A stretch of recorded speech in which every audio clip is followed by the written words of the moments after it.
안녕하세요. 저는 현재 13살, 16살 이쁜 두 딸을 키우고 있는 40대 여성입니다. 이곳에 항상 시댁 사연이 많이 올라오고 저도 재밌게 듣고 있었는데요. 이렇게 사연을 보내게 된 이유는 바로 제 올케 때문이에요. 다들 며느리 괴롭히는 신우 이야기는 많이 올라오던데 저는 오히려 되바라진 올케 때문에 너무 힘들거든요. 사람이 호의를 베풀면 그게 권리인 줄 안다고 누가 그러던데 딱 그 말이 맞았습니다. 속으로 수십 번 신우짓 하지 않겠다고 다짐했고 또 참아냈지만 올케는 처음부터 자신의 권리를 우선시하며 저와 저희 엄마를 무시하기 일쑤였거든요. 어떤 사건들이 있었는지 천천히 말해드릴게요. 들으시고 여러분들의 의견도 한번 듣고 싶네요. 먼저 사연을 소개하기에 앞서 저희 엄마에 관한 이야기를 해볼까 해요. 저희 엄마는 정말 요새 드라마에서 나오는 모든 시집살이를 다 겪어내신 분입니다. 일단 할아버지 할머니를 모시고 살면서 1년 365일 하루도 빠짐없이 삼시세끼밥을 다 차리셨습니다. 게다가 매일 동네 분들을 잔뜩 불러오시고 손님상을 내오라고 호통을 치셔서 식사 시간 중간중간에도 쉴 새 없이 손님상을 내오고 차리셨습니다. 엄마는 엄마의 친정에도 가지 못했어요. 친정 부모님 생신날은 물론 명절 때도 친정에 갈 수 없었고 친정에 갈 수 있는 날은 오로지 음력 1월 15일 정월 대보름에만 뿐이었답니다. 평소에 할머니가 기분이 좋지 않은 날에는 괜히 집안일 음식에 대한 타박은 기본이었고 엄마가 어디를 아예 나가지 못하게 했어요. 제가 어릴 때 어린 엄마들끼리 한 달에 한 번씩 마을 회관에 모여 맛있는 음식도 해먹고 간단히 술도 마시고 하는 부녀의 모임이 있었거든요. 제 친구들의 엄마는 다 그 자리에 참석했지만 저희 엄마는 할아버지 할머니의 불호령 때문에 한 번도 참석을 못 하셨습니다. 어디서 여자들끼리 모여서 밥을 먹고 술을 먹냐며 아주 천인공노할 짓거리 한다고 엄마는 절대 가지 말라고 하셨답니다. 한 번은 엄마가 감기에 심하게 걸리셨는데 할아버지 할머니의 시집살이로 쉬지 못하고 계속 일을 하시니 귀에서 진물이 나왔대요. 처음에는 이러다가 말겠지 했는데 진물이 계속 나고 색도 노랗게 변해서 할머니께 병원을 가봐야겠다고 하니 할머니는 이런 것쯤은 금방 낫는다고 하며 병원을 못 가게 일부러 이것저것 일을 시키셨다고 해요. 다음 날에도 할머니는 병원을 가지 못하게 갖가지 수단과 방법을 다 쓰셨어요. 그렇게 한 달 정도 지나자 진물이 안 나오긴 했는데 문제는 그 뒤로 소리가 잘 들리지 않았답니다. 그래서 할아버지나 할머니가 부르셔도 잘 듣지 못했죠. 하루는 제가 학교에 갔다가 왔는데 할머니가 엄마의 뺨을 때리고 시어미를 무시하냐며 소리를 지르고 계셨습니다. 엄마는 그런 할머니한테 아무 소리 못하고 무릎 꿇고 죄송하다고 울고 계셨어요. 무슨 일인가 하고 보니 할머니가 엄마한테 물을 가져오라고 부르시는데 엄마는 부엌에서 식사 준비한다고 듣지 못했대요. 그래서 할머니가 화가 나서 부엌으로 쫓아가서는 엄마의 뺨을 때리셨다고 해요. 그때가 저 초등학교 1학년이었는데 어린 마음에 너무 놀라서 그 모습을 보자마자 바지에 실수했어요. 실수하는 제 모습을 보시고 할머니는 엄마에게 딸년 교육을 얼마나 멍청하게 했으면 아직도 똥오줌을 못 가리냐며 더 크게 화를 내셨답니다. 흔히들 며느리 사랑은 시아버지라고 하죠. 그러나 우리 집은 아니었습니다. 할아버지도 만만치 않으셨어요. 엄마가 조금이라도 식사 준비가 늦어지면 할아버지는 불같이 화를 내셨습니다.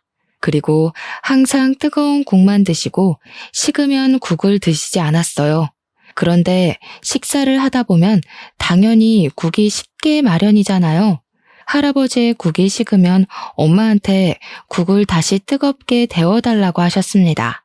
그뿐만 아니라 중간중간에 반찬이 비면 반찬을 가져오라고 하시고 물은 또 찬물만 드셔서 미리 꺼내두면 물이 미지근해지니 드시기 직전에 물을 드려야 했어요. 그래서 엄마는 식사 자리에 다 같이 앉아서 드셔본 적이 거의 없습니다.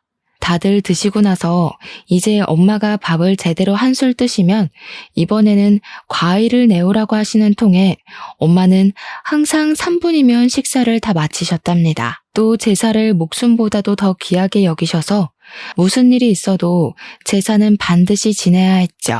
문제는 제사상은 반드시 며느리가 차려야 한답니다. 할아버지 말로는 그게 법이래요. 엄마 역시 제사를 중요하게 생각하시는 분이라 평소에 제사 지낼 때 힘들긴 해도 큰 불만은 없었대요. 단 한 번 제 남동생이 태어난 해만 빼고요. 사실 제 동생의 생일 다음 날이 제삿날이거든요.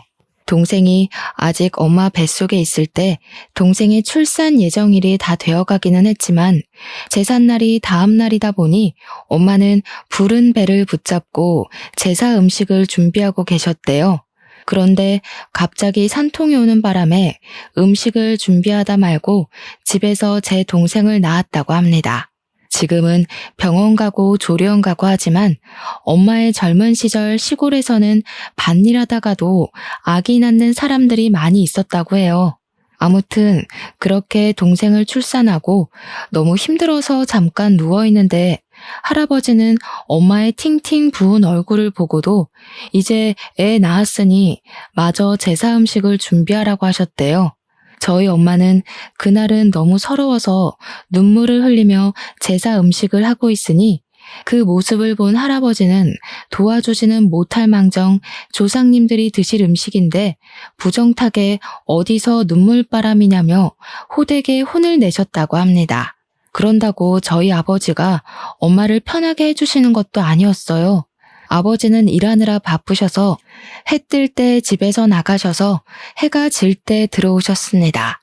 그러고 저녁 때 집에 가서 할아버지와 할머니한테 엄마가 혼이 나고 계시면 아빠는 엄마의 편이 아닌 할아버지와 할머니 편에 서서 엄마한테 더 크게 화를 냈어요. 엄마가 이 집에 시집 오고 나서 하루도 조용한 날이 없다며 어른들 모시고 살면 잘 좀 하라고 잔소리를 하셨답니다. 저와 남동생이 어릴 때는 그런 아버지와 엄마를 보며 할 수 있는 것이 없어서 가만히 있었지만 우리가 커가면서 이건 아니다 싶어서 할아버지 할머니께 그러지 말라고도 하고 아버지한테 화를 내기도 했어요. 그래서 엄마의 시집살이는 점점 줄기는 했지만 그럼 뭐해요? 이미 엄마의 청춘이 다 시집살이로 멍들었는걸요. 정말 제가 본 엄마의 시집살이를 책으로 낸다면 과사전이 100권은 나올 정도입니다. 이렇게 심하게 시집살이를 겪은 엄마가 남동생이 결혼하며 며느리를 맞이하게 되었어요. 우리 엄마는 본인은 시집살이를 심하게 겪었지만 엄마는 절대 며느리에게 시집살이를 시키지 않고 딸처럼 대해줄 것이라고 하셨습니다. 그러면서 저에게도 남동생이 사랑해서 결혼하는 사람이니 신우짓 하려고 하지 말고 여동생 생겼다고 생각하며 잘해주라고 하셨어요. 저 역시 올케도 이제 우리 식구인데 올케를 괴롭게 하거나 군기 잡을 생각조차도 하지 않았기에 엄마의 말씀에 동의하며 요새는 신우짓을 하거나 시어머니 노릇하려고 하면 큰일 난다고 했습니다. 올케는 옆 동네가 친정이고 결혼 후에는 저의 집에서 걸어서 10분 거리에 있는 내의 아파트에서 살고 있었어요. 사실 올케가 잘 웃거나 하지 않고 말도 거의 하지 않는 성격이라 첫인상은 별로였지만 회사에 다니면서 바쁠 텐데도 엄마한테 전화도 자주 하고 일주일에 한 번씩 남동생과 함께 엄마한테 가기도 하고 하더라고요. 솔직히 친정집이 우리 집에서 20분 거리이지만 딸인 저도 2주일에 한 번씩 가는데 며느리가 딸인 저보다 더 자주 가서 엄마의 말벗이 되어주니 참 고마웠어요. 올케가 무뚝뚝하고 차갑게 보여도 엄마를 잘 챙기는 것 같아서 정말 보기 좋았습니다. 저는 그런 올케를 정말 여동생처럼 생각해서 가끔 시간이 맞으면 전화해서 동네에서 맥주도 먹고 싶었지만 올케로서는 이조차 신우짓이라고 생각할까봐 전화번호는 알아도 연락은 한 번도 하지 않았어요. 엄마 집에서도 음식은커녕 설거지조차 한 번도 시키지 않았고 올케가 설거지하려고 하면 제가 잽싸게 가서 못하게 했습니다. 저와 엄마는 올케에게 시댁도 친정이라고 생각하라고 하며 맛있는 음식을 먹고 쉬고만 갈 수 있게 했어요. 남동생이 결혼한 지 한 달이 지난 어느 날 올케가 임신했습니다. 올케는 입덧도 심하고 몸이 너무 힘들다며 다니던 회사를 관뒀어요. 솔직히 올케네 회사가 야근도 거의 없고 월급도 많이 주고 아빠들에게도 육아휴직을 줄 정도로 복지가 정말 좋은 곳을 알고 있었는데 퇴사를 한다니 조금 아깝더라고요. 하지만 저 역시 두 아이 임신했을 때 정말 우울하고 너무 힘들었기에 올케의 그런 선택을 지지했답니다. 올케는 그 뒤로는 힘들고 입덧한다는 이유로 집에만 있었어요. 가끔 우리 엄마가 반찬을 많이 하셔서 올케한테 잠깐 올 수 있냐고 해도 올케는 힘들다는 이유로 가지 않았습니다. 그래서 제가 엄마의 반찬을 받아서 올케에게 전달해주곤 했는데 그때마다 올케는 나가기 힘들다고 그냥 집 앞에 반찬을 두고 가라고 했어요. 저와 엄마는 올케가 임신한 뒤로 2달 동안 아예 얼굴도 보지 못했답니다. 그러다가 엄마의 생신이 다가왔어요. 올케에게는 결혼하고 처음으로 맞이하는 엄마의 생신이었습니다. 저는 원래 하던 대로 아침부터 미역국을 끓이고 엄마가 좋아하는 잡채와 갈비찜을 만들고 케이크를 사서 엄마의 생신 파티를 하러 저녁에 친정으로 갔어요. 저는 다른 날은 몰라도 이날은 올케가 올 줄 알았습니다. 그런데 올케는 오지 않고 남동생만 오더라고요. 왜 너 혼자 왔냐고 했더니 올케가 힘들어서 못 오겠다고 했다고 하는 겁니다. 저는 도대체 얼마나 힘들길래 시어머니의 첫 생신도 오지 못하나 하는 생각이 들었어요. 엄마 역시 살짝 실망한 표정을 지으셨어요. 그래도 엄마는 아무 말 하지 않고 제가 해온 음식들과 남동생이 사온 소고기를 드시며 우리끼리 즐겁게 지냈습니다. 그런데 생각하면 생각할수록 좀 이건 아니다 싶더라고요. 올케가 임신했으니 생신상은 애초에 바라지도 않았고 힘들면 못 올 수도 있기는 한데 인간적으로 어머니 생신인데 전화는 한 통 해야 하는 거 아닌가요? 그런데 올케는 전화조차도 하지 않았습니다. 이번에는 올케가 괘씸했지만 그런다고 제가 여기에 대해서 올케한테 직접 말하면 신우짓 한다고 오해할 것 같았어요. 그래서 아무 말 하지 않고 있다가 생신 파티를 마치고 집에 가는 길에 남동생에게 올케가 그렇게 많이 힘드냐고 물어봤습니다. 남동생은 아직 입덧도 있고 허리도 끊어질 듯 아파한다면서 집에서도 그냥 누워만 있다고 했어요. 저 역시 임신했을 때 입덧도 심하고 허리 통증이 심했던 터라 올케가 아주 힘들긴 하겠더라고요. 그래서 뭐라고 하려다가 참고 동생에게 회사 다니느라 바빠도 올케 잘 챙겨주라고 했습니다. 다음날 남편은 출근하고 아이들은 학교에 간 후 집안일을 하고 커피 한 잔을 하며 지인들과 친구의 SNS를 구경했어요. SNS를 보고 있는데 올케가 추천 친구 목록에 뜨더라고요. 그래서 한번 들어가 봤는데 입덧이 심하고 허리가 끊어질 듯 아프다고 했던 올케가 친구들과 호텔로 놀러 가서 찍은 사진이 있는 거예요. 심지어 이 사진을 올린 시간을 보니 바로 어제 우리가 엄마의 생신 파티를 할 때 사진을 올렸습니다. 그리고 사진 밑에 쓴 글을 보니 1박 2일 동안 오랜만에 친구들과 놀러 가서 행복하다고 적혀 있었어요. 그 사진과 글을 보니 너무 황당하더라고요. 그래서 바로 올케한테 전화를 걸었습니다. 올케가 바로 전화를 받길래 지금 혹시 어디냐고 물었어요. 올케는 아주 당당하게 지금 여행 중이라고 말하더라고요. 올케, 어제 우리 엄마 생신이던 거 알고 있어? 어머니 생신인 것은 알고 있었는데 친구들과 여행이 오래전부터 계획되었던 거라서요. 그래서 여행 왔는데 무슨 문제 있나요? 동생은 올케가 입덧도 심하고 허리도 아파서 누워만 있다고 했는데 이렇게 여행 간 사진 보니까 그다지 기분이 좋지는 않네. 여행은 오래전에 친구들과 계획했으니까 그렇다 치고 엄마한테 전화라도 한 통 하지 그랬어. 설마 형님 제가 며느리라고 시어머니 생신상 차리라고 시키시려던 건 아니죠? 요새 시대가 어느 시대인데 며느리가 시어머니 생신상 차리고 그래요. 그리고 전화는 하려고 했는데 어머니가 오전 오후에는 밭일 하시느라 바쁘시고 저녁 때는 가족끼리 생신 파티하는데 제가 괜히 흐름 깰까봐 못했어요, 형님. 저 지금 친구가 불러서 전화 끊을게요. 저는 올케의 말을 듣고 제가 40대라서 요새 젊은 사람의 생각을 이해 못하나 싶었습니다. 그냥 있으려다가 엄마도 이 사실을 알아야 할 것 같아 엄마한테 전화해서 사실 올케가 지금 여행 중이었다고 했어요. 그랬더니 엄마는 그냥 한숨을 쉬시면서 아기 낳으면 이제 자유롭게 어디 가지도 못할 텐데 괜히 이러쿵저러쿵 하지 말고 그냥 조용히 있으라고 하셨습니다. 엄마가 그냥 있으라니 가만히 있기는 했는데 솔직히 올케의 이런 행동이 이해가 전혀 되지 않더라고요. 뭐라고 더 하면 올케가 신우짓을 한다고 생각할까봐 뭐라고 하지도 못하고 그냥 조용히 있었답니다. 그 뒤로도 올케는 집에 거의 오지 않았고 일이 있을 때마다 남동생만 왔어요.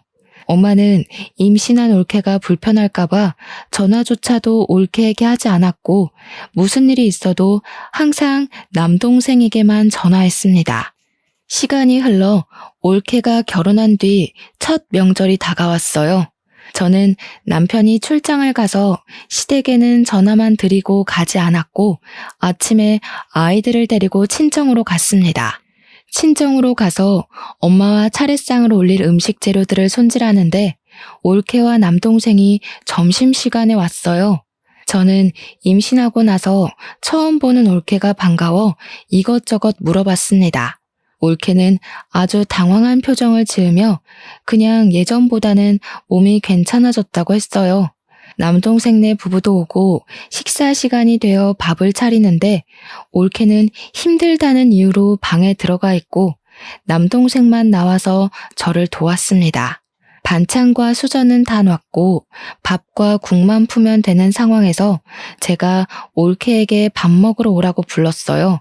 올케가 부엌으로 왔는데 아직 밥이 퍼지지 않은 것을 보고 인상을 딱 찌푸리더라고요. 뭐야? 아직 밥도 퍼지지 않았는데 왜 벌써 나오라고 불러요? 설마 저한테 밥 푸라고 나오라고 하신 거예요? 그래, 누나가 너무 빨리 불렀어. 밥까지 다 푸고 부르면 되지. 왜 벌써 불러? 이제 밥을 푸니까 지금 부른 거지. 그리고 이렇게까지 짜증을 낼 일이야? 그래봤자 고작 1분, 2분 차이인데 꼭 엄마도 그렇고 누나도 그렇고 밥을 다 푸고 나서 부르면 되지. 꼭 이렇게 빨리 부른다니까. 지은아, 내가 미안해. 다음에는 밥 다 푸고 부를게. 일단 자리에 앉아. 저는 올케를 보니 정말 황당하더라고요. 이런 올케의 행동도 어이없는데 더 어이없는 건 제 동생이었습니다. 제 동생은 원래 가정적인 아이가 아니었거든요. 결혼 전 할아버지와 할머니가 남자는 주방에 얼씬도 하면 안 된다고 하시는 통에 남동생은 집에서 숟가락조차도 놓지 않았습니다. 상에 반찬 올리는 것도 밥을 푸는 것도 한 적이 없었어요. 그런 동생이 자기 와이프한테는 아무 말도 하지 않고 그저 하자는 대로만 하고 있었습니다. 밥을 먹는데도 올케가 어이없는 이유로 짜증을 내면 다 받아주고 쩔쩔매는 모습을 보니까 누나로서 정말 꼴보기가 싫더라고요. 밥을 다 먹고 나서도 올케는 힘들다는 이유로 자신이 먹은 그릇조차 치우지 않고 그냥 방에 들어가 버렸습니다. 그 덕에 당연히 저 혼자 설거지를 했네요. 엄마는 이런 막대 먹은 올케에게 과일을 깎아서 방에 가져다 주시고 물도 가져다 주셨습니다.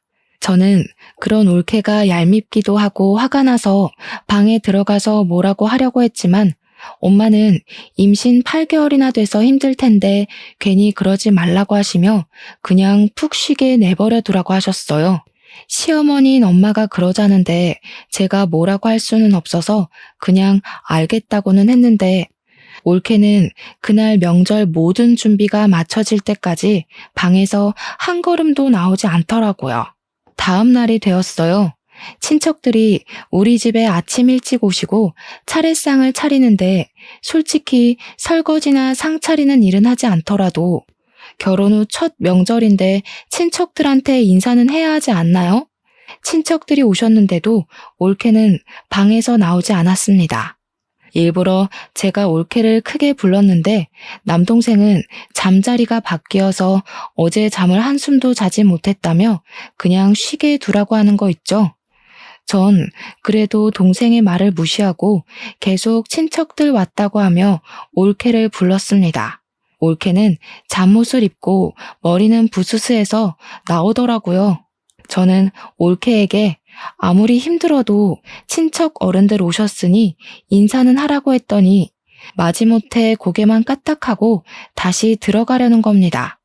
참다 못한 제가 임신해서 아무리 힘들어도 시어른들 오셨으니 와서 같이 있으라고 하며 한 소리 했습니다. 저는 친정에서 차례상을 한 번도 차려본 적이 없어요. 그리고 솔직히 말해서 이 차례상이 형님네 조상들을 위한 것이지 제 조상을 위한 것은 아니잖아요. 저는 얼굴 한 번 못 본 조상들인데 제가 이 조상들을 위해 상을 차려야 하나요? 며느리라는 이유로요? 그래, 올케 말이 다 맞기는 하는데 내가 언제 너한테 차례상 차리라고 했어? 조상님들은 올케가 얼굴도 못 봤으니 그렇다 치고 지금 여기 오신 친척 어른들께 인사를 할 수 있는 거잖아. 아니야? 누나, 지금 신우짓 하고 있는 거 알아? 솔직히 지은이 말이 다 맞지, 안 그래? 지은이는 솔직히 이 집 핏줄도 아닌데 며느리라는 이유로 굳이 상 차릴 필요 없지. 꼰대같이 왜 그래? 뭐? 꼰대? 지금 나만 이 상황이 이해되지 않는 거니? 솔직히 내가 네 와이프한테 설거지를 시켰니? 음식을 장만하라고 했니? 네 와이프 말대로 내 조상이니까 내가 음식 장만 다 했고 상도 내가 다 차린다고. 그런데 결혼 후 첫 명절이고 친척들은 결혼식 이후 처음 뵙는 자리인데 방에서 나와보지도 않고 저러고 있는 게 말이 돼? 아유, 희진아, 그만해라. 지은이도 임신하고 했는데 힘들겠지 뭐. 그냥 지은이는 들어가서 쉬고 우리끼리 하자꾸나. 올케는 그냥 방에 들어가 버리고 아버지와 엄마는 친척들에게 지금 임신해서 너무 힘들어서 그러니 이해해달라고 했습니다. 친척들은 부모님께 며느리가 아주 사람 잡겠다며 농담식으로 이야기하시는데 정말 기분이 좋지 않더라고요. 차례가 끝날 때까지 올케는 방에서 아예 나오지 않았고 차례가 끝나자마자 기다렸다는 듯 남동생과 자기 친정으로 휙 가버렸습니다. 그렇게 어이없는 명절이 끝나버렸답니다. 명절이 지나고 한 달 정도나 흘렀으려나요? 올케의 친정엄마가 돌아가셨다는 연락을 받았습니다. 사실 올케의 아버지는 이혼해서 연락되지 않고 엄마와 둘이서만 살았는데 그런 엄마가 돌아가셨으니 얼마나 힘들겠어요. 그래서 저는 소식을 듣자마자 바로 장례식장에 갔습니다. 올케는 지금 임신 9개월 차라서 배가 많이 불러있는 상황이었어요.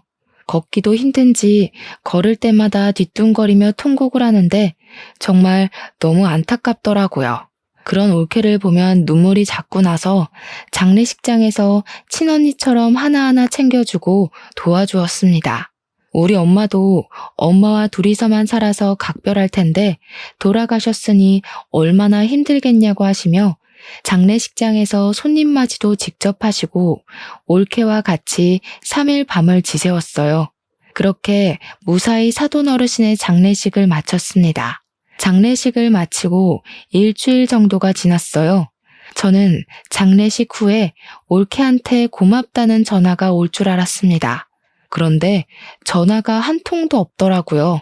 저는 그렇다 치고 엄마는 3일 동안 같이 장례식장에서 밤을 지새웠는데 엄마한테조차 아무 연락이 없었대요. 솔직히 서운하긴 했지만 지금 출산을 앞두고 있기도 하고 엄마를 잃은 슬픔이 커서 그런가 보다고 이해하려고 했습니다. 그리고 2주일 정도 후에 조카가 태어났어요. 엄마는 올케의 조련 태조 날에 올케를 위해 밑반찬과 미역국, 산모들에게 좋은 한약을 준비해 주셨습니다. 제가 요새는 반찬도 잘 나와서 시켜 먹어도 된다고 했지만 그래도 친정엄마도 돌아가셔서 챙겨줄 사람도 없는데 우리가 챙겨야 한다며 허리가 아프신데도 굳이 음식을 잔뜩 만드시더라고요. 엄마는 밭일 때문에 가지 못하니 저한테 음식들을 올케에게 갖다 주고 시간 되면 올케가 좀 쉴 수 있게 아기도 보고 오라고 했습니다. 솔직히 이전의 올케 행동을 생각하면 하기가 싫었지만 제가 첫째 아이를 낳고 난 직후를 생각해 보니 올케가 지금 얼마나 힘들까 하는 생각이 들었어요. 사실 저는 출산 직후 너무 힘들었거든요. 잠도 못 자고 밥도 제대로 못 먹고 밖에 나가지도 못하니 정말 사람이 이래서 정신을 놓고 미치는구나 하는 생각이 들 정도였습니다. 아기 분유 주다가 울고 자다가 울고 그냥 온종일 눈물만 흘렸는데 그때 그래도 엄마가 도와주셔서 잘 극복했던 것 같아요. 그런데 올케는 그렇게 도움을 주실 엄마도 없으니 얼마나 힘들까 하는 생각에 올케가 미운 마음은 일단 접어두고 엄마에게 반찬과 한약을 받아서 올케 집으로 갔습니다. 집에 가서 배를 누르려다가 조카가 잘 수도 있을 것 같아서 조심스럽게 문을 두드렸어요. 한 번, 두 번 두드리는데 나오지 않더라고요. 세 번째 두드릴 때 올케가 나왔는데 제가 문을 두드리는 바람에 조카가 잠에서 깼다고 짜증을 엄청 냈습니다. 물론 아기가 이제 막 잠들었는데 깨면 짜증이 나기는 하지만 아무리 그래도 그렇지 이렇게까지 화를 내나 싶었어요. 진짜 욕이 목구멍까지 올라왔지만 지금 정말 예민할 때라는 것을 저도 잘 알고 있기에 일단 올케한테 미안하다고 한 후 엄마가 챙겨준 반찬과 한약을 건넸습니다. 올케는 밥도 잘 먹지 못하는데 웬 반찬이고 한약이냐며 저한테 신경질적으로 말했어요. 지금 아기 막 낳고 난 직후라 올케가 힘든 건 알겠는데 엄마도 아픈 허리 부여잡고 너 음식 먹인다고 이렇게 한 거야. 네가 엄마의 성의를 이렇게 무시하는 건 정말 아닌 것 같은데? 아유, 이 된장 냄새. 개도 안 먹겠다. 우리 집 깨끗한데 더러운 냄새 퍼지잖아요. 그러게 왜 쓸데없는 짓을 해서 사람 스트레스 받게 해요? 그냥 다 갖다 버리든가 해야지. 야, 너 진짜 너무한 거 아니니? 우리 엄마는 너를 진짜 딸처럼 생각했어. 정말 설거지, 음식 한 번 시킨 적도 없고 바란 적도 없었어. 이 음식들도 난 반찬 시켜 먹어도 되니 굳이 할 필요 없다고 했는데 엄마는 친정엄마도 돌아가셔서 챙겨줄 사람이 없으니 우리가 챙겨야 한다며 굳이 음식을 만드신 거야. 그런데 너는 지금 말하는 꼬락서니가 이게 뭐야? 진짜 보자 하니까 너무하네. 꼬락서니요? 와, 진짜 이렇게 신우짓 하고 싶어서 그동안 어떻게 참으셨대요? 설거지요? 며느리는 꼭 설거지 다 해야 해요? 아니 솔직히 우리는 남인데 설거지며 음식이며 그게 웬 말이에요? 신우짓? 그리고 우리가 남이라고? 정말 넌 그렇게 생각해? 너와 내 남동생이 결혼했어도 남남이라고? 그렇잖아요. 아니, 시부모님이 나한테 돈을 주기라도 했어요? 아니면 이 집을 마련하는데 도움을 주기라도 했어요? 제 친구는 결혼하며 최소 1,000만 원, 많으면 몇 천만 원도 받으며 결혼했대요. 그런데 난 결혼하고 지금까지 시부모님께 땡전 한 푼도 받은 적이 없어요. 제가 시부모님한테 무슨 도움을 받기를 했어요? 아니면 돈을 받기를 했어요? 그런데 제가 왜 며느리 노릇을 해야 해요? 그렇게 생각한다는 거지? 지금 네가 한 말 우리 부모님께 다 말씀드려도 되니? 당연하죠. 얼마든지 말씀드리세요. 받은 것도 없는데 제가 왜 며느리 도리를 해야 하는지 모르겠네요. 솔직히 나이 몇 살 더 먹었다고 신우짓하는 거 너무 역겹네요. 그리고 제가 이런 더러운 된장 냄새 나는 거 처먹을 줄 알았어요? 착각하셨네요. 아줌마나 먹어요.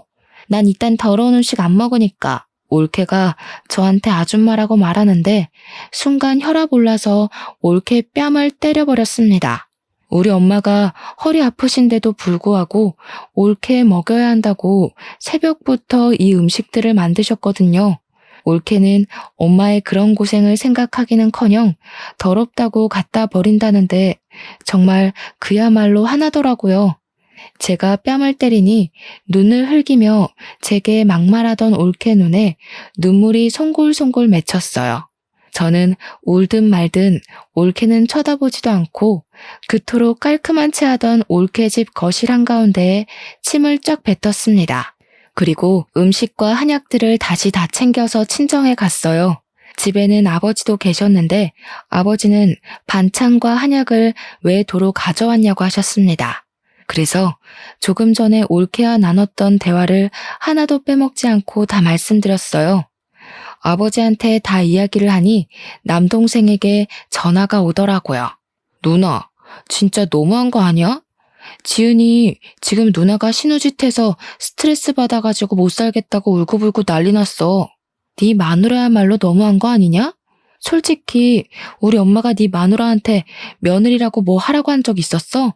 그리고 결혼할 때 우리가 집 장만 못 해준 것은 사실이지만 솔직히 마누라도 혼수 준비 안 했잖아. 지금 집 못 해주고 돈 못 줬다고 시위하는 거야? 솔직히 지은이 말이 맞잖아.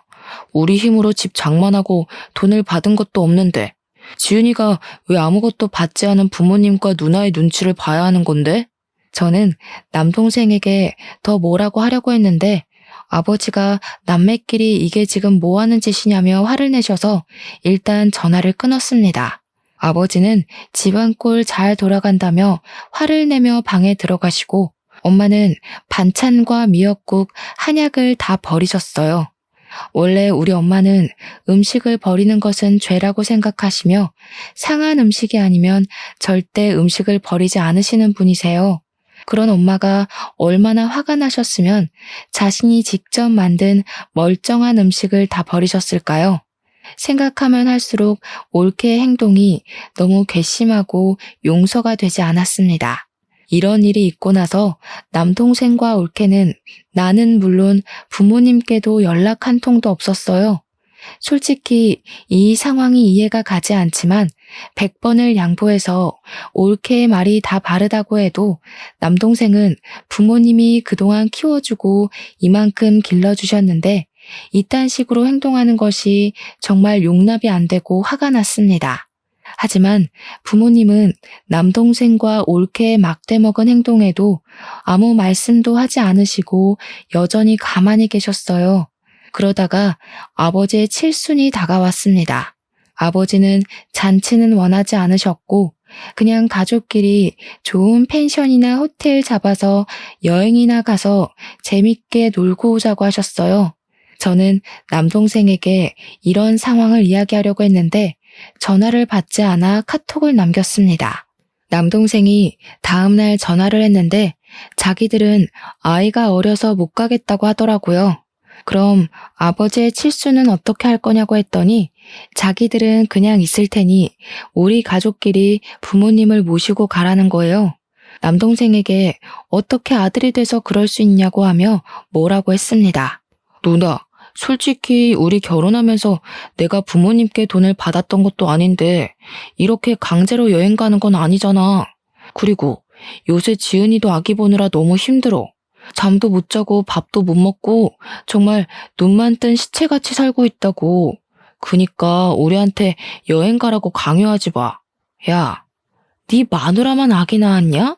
나도 낳았고 엄마도 낳았어. 다 그러면서 엄마 되는 거야. 오버 좀 하지 마.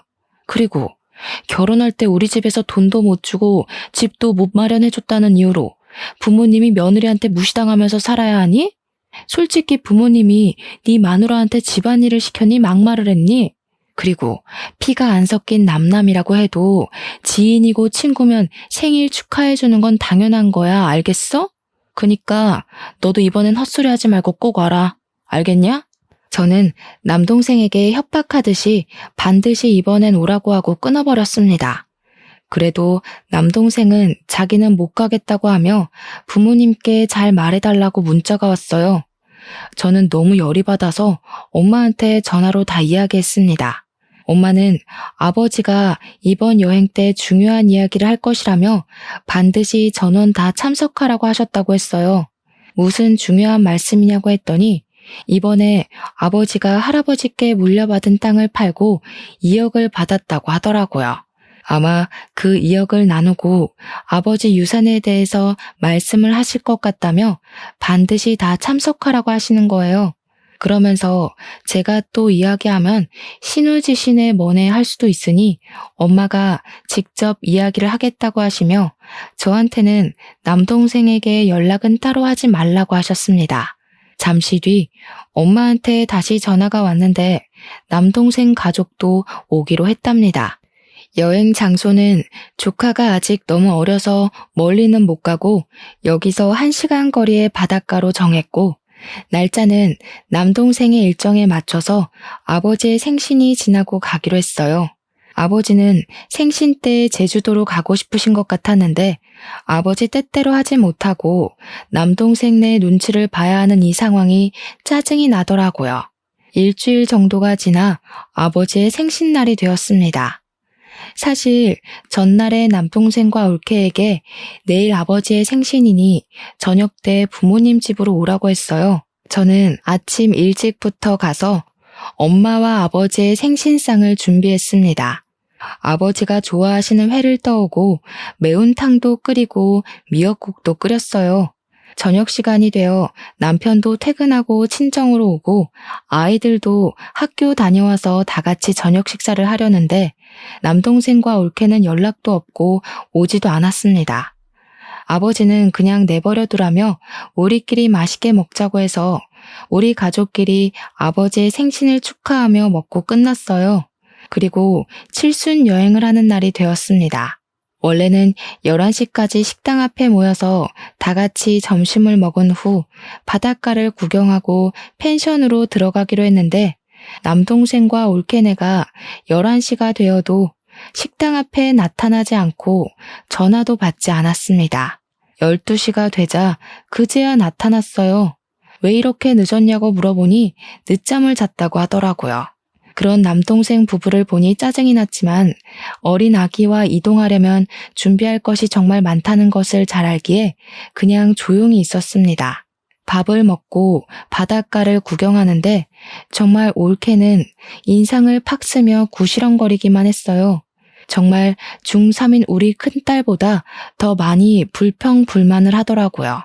솔직히 자기네들 일정에 맞춰서 날짜도 잡고 장소도 잡았는데 고마움은커녕 짜증만 내니 저도 슬슬 화가 났습니다. 뭐라고 하려고 했지만 아버지가 그냥 조용히 있으라고 하셔서 가만히 있었네요.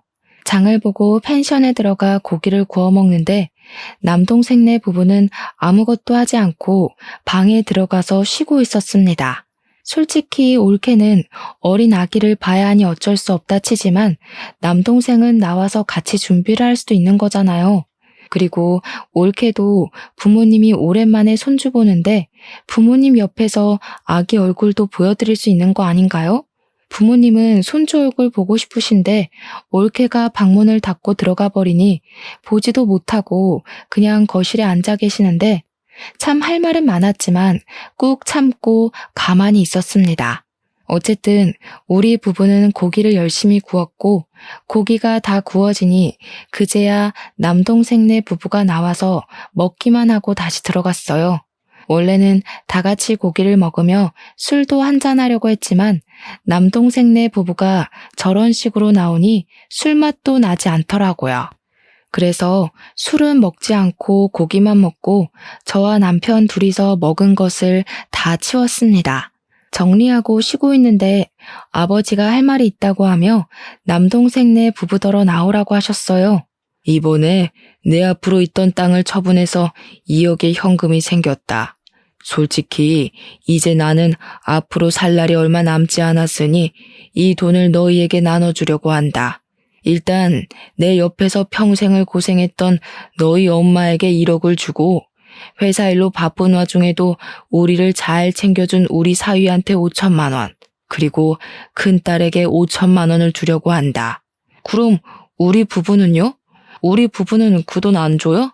대단하신 네 아내분께서 우리는 핏줄 하나도 섞이지 않은 남이라고 하지 않았니? 내가 자선사업가도 아니고 남한테 왜 내 돈을 줘야 하지? 그리고 너희는 몰랐겠지만 내 앞으로 있는 땅이 좀 된다. 내가 죽으면 그 땅의 50%는 너희 엄마한테 줄 거고 남은 50%는 큰딸과 사위 것이다. 경진이네 부부에게는 내 유산 10원도 내줄 수 없으니 그리 알아라. 아버지, 너무하신 거 아니에요? 어떻게 이 집 아들한테 재산을 하나도 안 물려줄 수가 있어요? 그러다 돌아가시면 제가 아버지 제사 안 차려도 돼요? 며느님, 저는 우리 며느님께 제사밥 얻어먹을 생각 추호도 없습니다. 나와는 핏줄 하나도 섞이지 않은 며느님 제사상을 어찌 받는단 말입니까? 그러니 저한테 유산을 받으려는 생각 꿈에도 하지 마세요. 아시겠습니까? 아버지는 그동안 아무 관심이 없는 척하면서 남동생네가 어떤 식으로 행동하는지를 하나하나 다 보고 계셨습니다. 남동생이 무슨 말을 해도 아버지와 엄마는 남에게 재산을 하나도 물려줄 수 없다고 하니 올케는 엄마와 나에게 무릎을 꿇고 눈물을 흘리며 그동안 너무 죄송했다고 하더라고요. 며느님, 뭐가 죄송해요? 핏줄도 하나도 안 섞인 며느님에게 생일상이며 제사상을 바라는 우리가 못된 것이죠. 어서 일어나세요. 남인데 이렇게 무릎을 꿇으시면 어떡합니까? 이렇게 무릎을 꿇어도 우리는 며느님네 부부한테 드릴 것이 없으니 일어나세요. 그리고 이제는 남이니까 집에 안 오셔도 됩니다. 온다 해도 나와 바깥 양반 모두 며느님께 드릴 것이 하나도 없어요. 저 한 번 말하면 끝까지 지키는 사람이니 며느님이 앞으로 무슨 짓을 해도 절대 뭐 하나 주지 않을 것입니다. 아시겠어요? 올케, 우리가 해준 것이 없으니 며느리 돌이 바라지도 말라고 했지? 너 역시 며느리 돌이 하나도 한 적 없으니 우리 부모님 유산이고 뭐고 아무것도 바라지 마. 경진이 너도 마찬가지야. 이제 경진이 네가 손가락을 빨고 살든 죽든 말든 신경을 안 쓸 테니까 너희 둘이서 잘 살아봐. 올케는 피 하나도 안 섞인 남이니까 그렇다 치고 경진이 너는 정말 이번에 엄청 실망했다. 여자한테 홀라당 넘어가서 지 부모도 모르는 그런 동생 난 필요 없어. 누나 동생의 연도 다 끊자. 알겠니? 나와 아버지는 물론이고 엄마마저 단호한 얼굴로 올케한테 한 푼도 줄 수 없다고 하자 올케는 손까지 싹싹 빌며 그동안 정말 죄송했다고 했습니다. 남동생과 올케가 하도 울고불고 난리를 쳐서 아버지와 엄마 그리고 우리 가족은 펜션에서 나와 그냥 부모님 집으로 가버렸어요. 부모님 집에서 그동안 남동생과 올케가 했던 무례한 행동들을 안주 삼아 우리끼리 술 한잔을 했습니다. 그때 마신 술은 제가 살면서 마셨던 술 중에서 가장 시원하고 달콤했네요.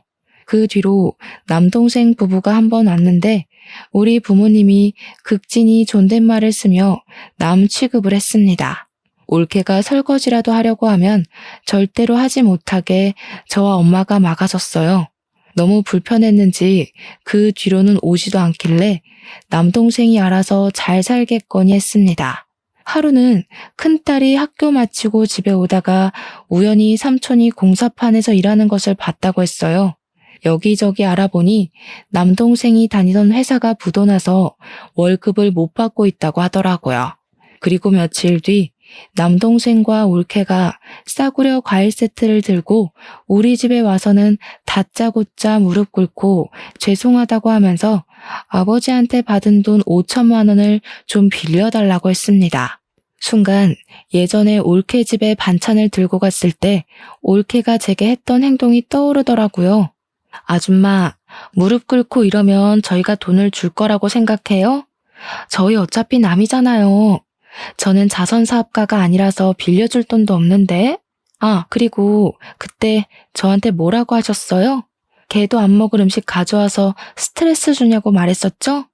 저도 지금 아줌마가 개도 못 먹을 쓰레기 과일 가져와서 너무 스트레스 받네요. 어쩜 이렇게 싸구려만 골랐대? 음식물 쓰레기통에 다 버려야겠다. 당장 우리 집에서 나가요. 안 나가면 신고할 거예요. 그래도 무릎을 꿇고 일어나지 않고 울고불고 난리길래 경찰을 불러서 쫓아내버렸습니다. 그 뒤로는 연락이 끊겼고 부모님도 그런 자식 필요 없다며 연락 안 하고 살아서 어떻게 살고 있는지 모르겠어요. 저의 사연은 여기까지입니다. 흔히 하는 말로 가만히 있으면 가만히로 본다고 하죠.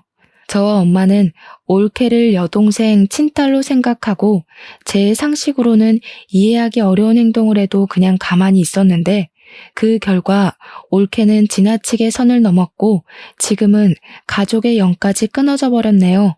솔직히 올케가 그때 무릎 꿇고 죄송하다고는 했지만 그 인성이 과연 어디 갈까 싶어요. 마지막으로 그렇게 심하게 시집살이를 당하셨지만 본인의 며느리에게는 절대 시집살이 시키지 않겠다며 막대 먹은 올케에게 싫은 소리 한 번 하지 않으신 저희 엄마를 존경합니다. 그동안 남들보다 더 많은 눈물을 흘리며 사셨으니 남은 생에는 남들보다 더 많이 웃으며 사셨으면 좋겠어요. 아무튼 저의 이야기 들어주셔서 감사합니다.